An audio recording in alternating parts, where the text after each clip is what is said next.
ഫൂ, പേടിക്കണ്ട കേട്ടോ, ഒന്നും പറ്റില്ല. അത് വെറും ഒരു ഗുണ്ട് പടക്കം. പക്ഷേ ചില ഗുണ്ട് പടക്കങ്ങൾ പൊട്ടിക്കഴിഞ്ഞാൽ നമ്മുടെ നാട്ടിലെ ചില ആൾക്കാർ മരിക്കും, അല്ലെങ്കിൽ ചില ആളുകളുടെ വീടുകൾ തകരും, ഈ നാട്ടിലെ ക്രമസമാധാനം ഇല്ലാണ്ടാവും എന്നൊക്കെയാണ് ചില ആളുകൾ ഇന്നലെ മുതൽ പറഞ്ഞു തുടങ്ങിയിട്ടുള്ളത്.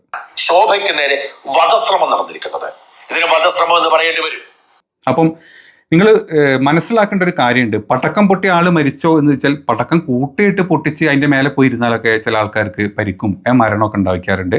പക്ഷേ വീടിൻ്റെ അങ്ങ് അപ്പുറത്തെ റോട്ടുമെന്നൊരു ഗുണ്ട് പൊട്ടിച്ചതുകൊണ്ട് ഒരാൾ മരിച്ചു എന്നൊരു വീട് പൊട്ടിയെന്ന് നമ്മൾ ഇതുവരെ കേട്ടിട്ടില്ല. പക്ഷേ നമ്മൾ ഇന്നലെ കേട്ടു. നമ്മുടെ ശോഭാജിയുടെ വീടാ പൊളിച്ചത് അല്ലേ? രാവിലെ തന്നെ ഗുണ്ട് പടക്കം ഏതോ പയ്യന് എറിഞ്ഞ് പൊട്ടിച്ച് എവിടോ കക്കൂസിലിരുന്ന ശോഭാജി ഞെട്ടിത്തിരിച്ച് പുറത്തോട്ട് ഓടി വന്നു.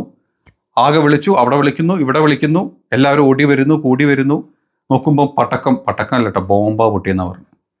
നേരെ പോലീസ് കാവല്, അതായി ഇതായി ബഹളമായി, ഭയങ്കര സംഭവമായിട്ട്. ഒരു അവിചാരിതമായിരുന്നു എല്ലാവർക്കും. ഇപ്പം ഇത്ര അടുത്താണല്ലോ ആ വീടെന്ന് പറയുന്നത്. ഈ രണ്ട് വീടുകൾക്കകത്തുള്ള ആളുകൾ ഞാനും ഒരേപോലെ തന്നെയാണ് ഈ ഉഗ്ര ശബ്ദം കേട്ടിട്ട് ഓടി പുറത്തിറങ്ങി വരുന്നത്. പക്ഷെ അതിനുള്ളിൽ ഈ കൃത്യം ചെയ്ത ആളുകൾ അവർ വാഹനത്തിൽ രക്ഷപ്പെട്ടു പോയി എന്നുള്ളതാണ്.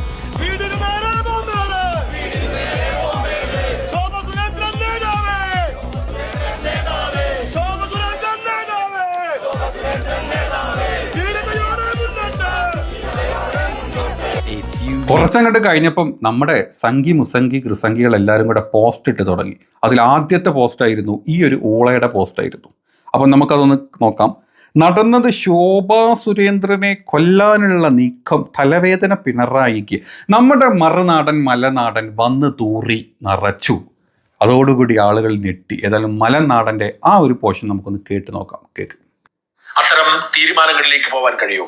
അങ്ങനെ ശോഭയുടെ ഒരു ഗ്രിപ്പ് ഉയർന്നു നിൽക്കുന്ന ഈ സാഹചര്യത്തിലാണ് ശോഭയ്ക്ക് നേരെ വധശ്രമം നടന്നിരിക്കുന്നത്. ഇതിന് വധശ്രമം എന്ന് പറയേണ്ടി വരും. കാരണം ശോഭയുടെ തൃശ്ശൂരിലെ അയ്യന്തോളിലെ വീടിന്റെ എതിർവശത്ത് വീടിന് നേരെയാണ് ബോംബാക്രമണം നടന്നത്. അവിടെ ഒരു വെള്ള കാർ ഉണ്ടായിരുന്നു.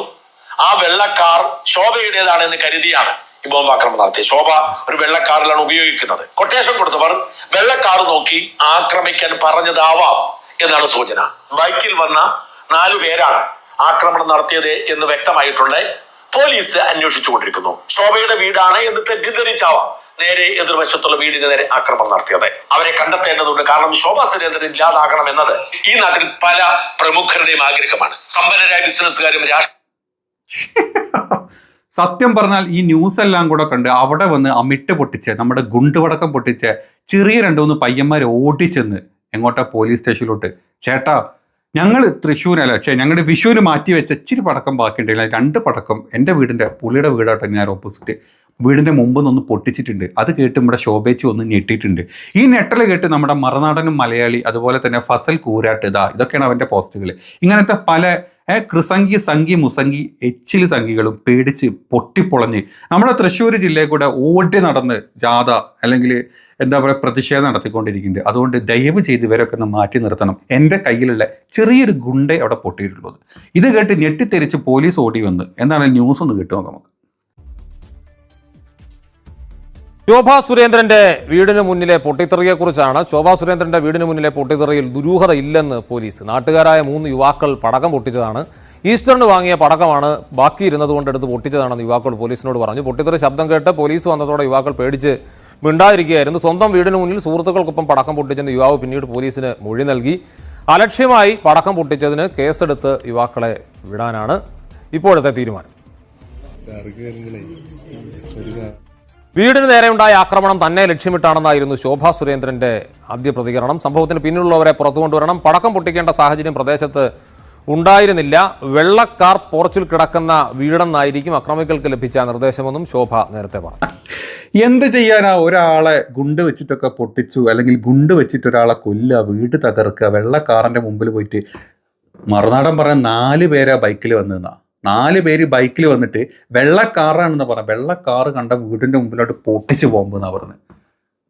എൻ്റെ പൊന്നു മലനാടാ, ഈ ഗുണ്ട് പൊട്ടിക്കഴിഞ്ഞാൽ അടച്ചിരി ഈ ഗുണ്ട് കെട്ടുന്ന ഒരു എന്താണ് ഒരു ഇതുണ്ടല്ലോ, കയറ്, നമ്മുടെ നൂലുണ്ടല്ലോ, ചാക്ക് നൂൽ, അതൊക്കെ കിട്ടുമായിരുന്നു. അതുകൊണ്ടാണ് പോലീസ് കേസെടുക്കാൻ. രാത്രി മുതൽ രാവിലെ വരെ പോലീസ് കേസെടുത്തില്ല. എന്താ, വെളിച്ചം വന്നിട്ട് വേണം ഗുണ്ട് പൊട്ടിയതിൻ്റെ വല്ല പേപ്പറിൻ്റെ തുണ്ടോ കിട്ടാൻ വേണ്ടിയിട്ട്. സംഭവം പോലീസ് തപ്പുന്നതിന് മുമ്പ് നമ്മുടെ ഗുണ്ട് പൊട്ടിച്ച ചെക്കൻ അതിനെ പറഞ്ഞു, ചേട്ടാ ഒരു ഗുണ്ട് അല്ല പോലീസ് ഒരു ഗുണ്ടേ പൊട്ടിയിട്ടുള്ളൂ.